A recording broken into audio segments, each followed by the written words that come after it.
What should I build for my MVP? How do I test my product's value proposition? Who are my target users? What's up guys, and welcome to the second episode of Making Stuff Up, where I show you my journey of building a startup. In today's video, I'll be sharing my answers to 3 questions to do with MVPs, and also how I've applied my answers to these questions to my own process of building an MVP. So with that, let's get right into the video.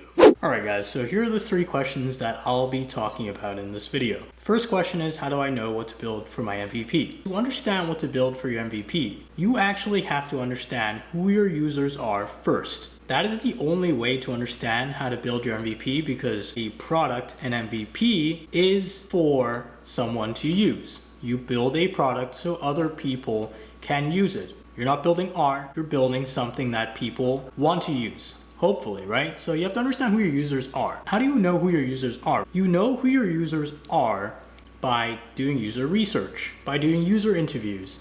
How do you do user interviews? Well, you have to first understand what problem you're trying to solve with your product idea. Is there something out there that you want to address that isn't currently being addressed? The problem I'm trying to solve is the broken hiring process, where applicants have to apply to hundreds of jobs and employers have to go through hundreds of resumes.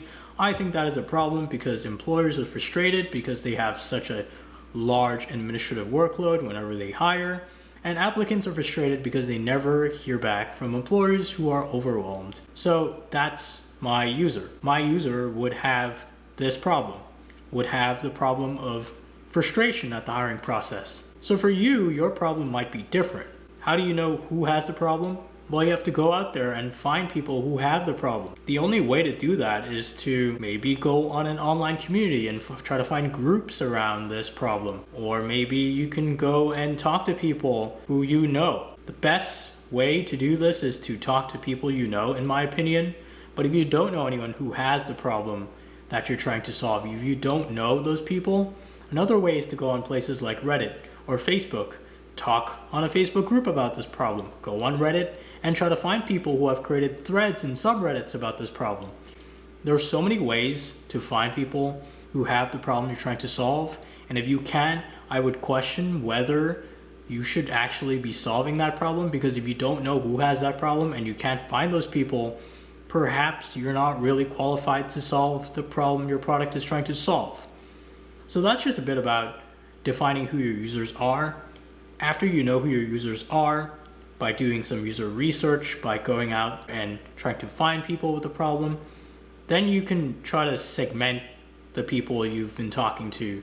Try to divide them up into groups. Do they have certain psychological profiles? Do they have certain characteristics? Like, are they all in college? There's so many ways to define the different user segments out there. So you can have many different segments to go for with your product. All right, answering now the first question, how do you know what to build for your MVP? So now that you know who your users are and what their problems are, now you have to define what benefits they care about most.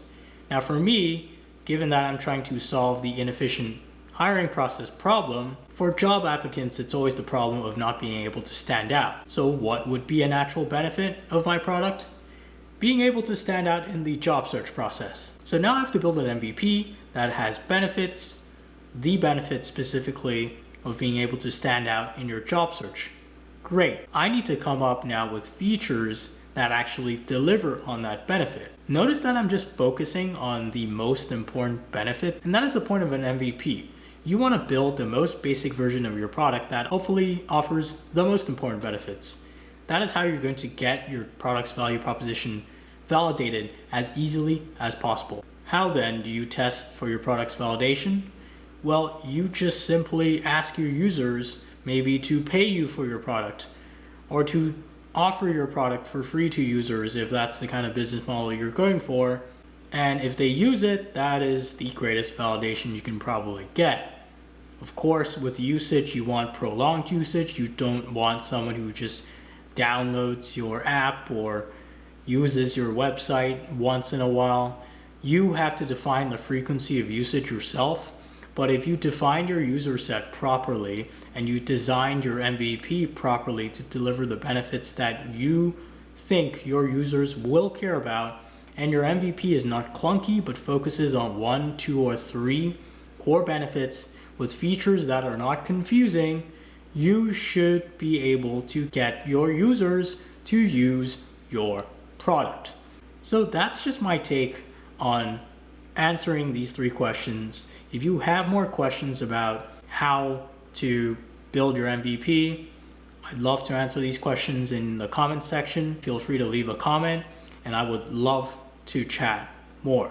So that is it, guys, for this topic. Love to hear from you guys if anyone is watching. And I'm just gonna leave you with this last question, which is, what if your MVP isn't being used by the users that you have defined to be the ones to use your product? What would you do in that situation? So that's the question I would leave you with. I definitely have my views on that. If you want answers to this question, leave a comment in the comment section below. And with that, thank you for watching my video, and I will see you in the next one.